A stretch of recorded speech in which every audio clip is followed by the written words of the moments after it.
जय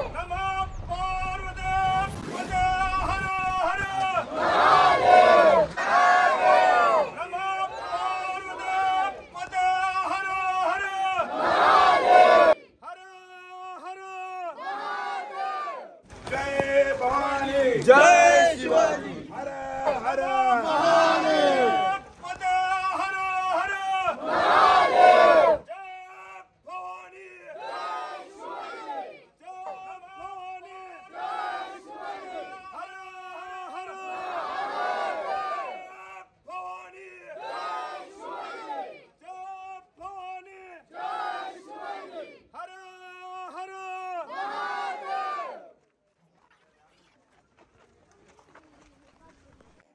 साधारण महिन्याभरापूर्वी छावा चित्रपट जो आहे तो प्रदर्शित झाला आणि प्रत्येक जण महाराष्ट्रातीलच नव्हे तर देशाभरातील प्रत्येक जण थिएटरमधून चित्रपटगृहातून बाहेर पडताना त्याच्या डोळ्यात पाणी होतं। छत्रपती संभाजी महाराज यांच्या जीवनपटावरील हा जो चित्रपट होता हा देशातच नव्हे तर अवघ्या जगात गाजला।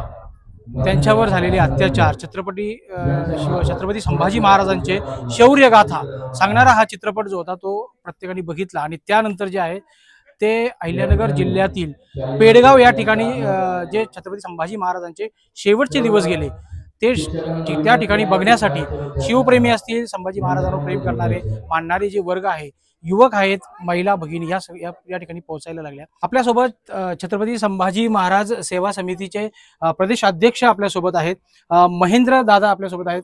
काय सांगाल दादा की काय नेमकं ही वास्तू आहे, काय याच्याबद्दल सांगता येईल? जय जिजाऊ, जय शिवराय, जय शंभूराजे। मी महेंद्र पाटील।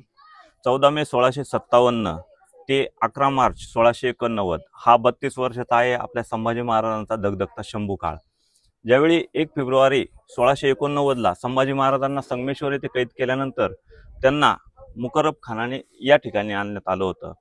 ही वास्तू औरंगजेबाने यासाठी निवडली होती, इथे मुबलक पाण्याची सोय होती, त्याच्या सैन्यासाठी निवाऱ्याची उत्तम व्यवस्था होती आणि त्यानंतर पुढील 39 दिवस छत्रपती संभाजी महाराजांना या ठिकाणी ठेवण्यात आलं होतं। हा आपण पाहू शकतो, हा बाजूला आहे, हा औरंगजेबाचा महाल आहे, हा 7 मजली महाल होता त्या काळी आणि या जागेवर आपण उभे आहोत। इथून औरंगजेब संभाजी महाराजांकडे लक्ष देत होता। अच्छा, नेमकं काय प्रकार घडला होता इथं? आपण इतिहास जो बघतोय तो काय नेमकं घडलं होतं? काय आपल्याला सारख्यांना थोडंफार माहिती आहे, मात्र जी नवीन पिढी आहे त्यांना नेमकं या संदर्भातलं फार काही माहित नसतं। औरंगजेबाने म्हणजे क्रूरपणाचा कळस या ठिकाणी केला होता। म्हणजे संभाजी महाराजांचे नख काढणे, त्यांची जीभ काढणे, त्यांचे डोळे काढणे, या सर्व घटना म्हणजे हा जो किल्ला आहे आपण आता इथे पाहतोय हा त्या घटनेचा प्रत्यक्ष साक्षीदार आहे। या ठिकाणी म्हणजे त्यांच्यावर आपण कधी ऐकूही शकत नाही, पाहूही शकत नाही, अशा प्रकारचे अत्याचार औरंगजेबाने त्यांच्यावर इथे केले होते। म्हणजे शेवटचे जे क्षण होते हो ते या ठिकाणी छत्रपती संभाजी महाराजांचे गेले। आपण जसं स्तंभ पाहतोय तर शेवटचे क्षण संभाजी महाराजांचे म्हणजे ते रक्त सांडलेलं होतं संभाजी महाराजांचं तो। आता ही जी वास्तू आहे साधारण 350 वर्षापेक्षा जास्ती कालावधी या वास्तूला झालेला आहे असं ऐकलं। हिचा जीर्णोद्धार होणं किंवा हिची ठेवण या संदर्भात काय? निश्चितच महाराष्ट्र सरकारने आणि इतर इतिहास संशोधक संस्थांनी या म्हणजे पूर्वी कसं होतं, गेली 8 वर्ष झाले संभाजी महाराज सेवा समिती या ठिकाणी बलिदान स्फूर्ती दिन साजरा करते। तेव्हापासून थोडस लोकांमध्ये जागृती व्हायला लागली। त्यातच आता जो छावा सिनेमा आला त्यामुळे लोकांमध्ये जागृती होऊन आता आपण पाहू शकतो, आम्ही दरवर्षी जेव्हा कार्यक्रम करतो इथे उपलब्ध लोकसंख्या फक्त 250-300 असायची, पण यावर्षी म्हणजे प्रचंड अशी गर्दी पाहायला मिळते। म्हणजे छावा सिनेमामुळे लोकांपर्यंत इतिहास पोहोचला आहे, त्यामुळे खूप हा म्हणजे चित्रपट प्रदर्शित झाला आणि एक धगधगता जो जीवनपट होता छत्रपती संभाजी महाराजांचा तो लोकांसमोर आला। आपण छावा कादंबरी वाचली असेल, बाकीचे इतर ठिकाणी वाचन झालेलं होतं, आता चित्रपटाने त्यात मोठ्या प्रमाणात भर पडली। अलीकडे कशी गर्दी होते किंवा कशा पद्धतीने या ठिकाणी लोक यायला? जसं जसं लोकांपर्यंत हा इतिहास पोहोचतोय तसं म्हणजे आजचाच दिवस नाही, लोक बरेचसे पेडगाव कुठे, बहादूरगड कुठे, लोक आज आता इथे यायला लागलेत। आता हळूहळू सर्व म्हणजे आपण पाहू शकतो, पूर्वी इथे रस्ते पण नव्हते 8-9 वर्षापूर्वी इथे।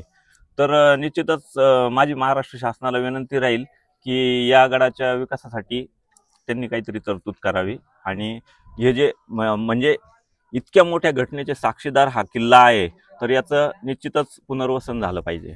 हा, आणखीन यात महत्वाचं म्हणजे काय आहे की या ठिकाणी बऱ्याच ठिकाणी डागडुजी करण्याची गरज आहे. हो हो अनेक ठिकाणी प्रेमी युगलांनी आपले नावं कोरलेले हो आहे. हो आपण पाहतोच ते.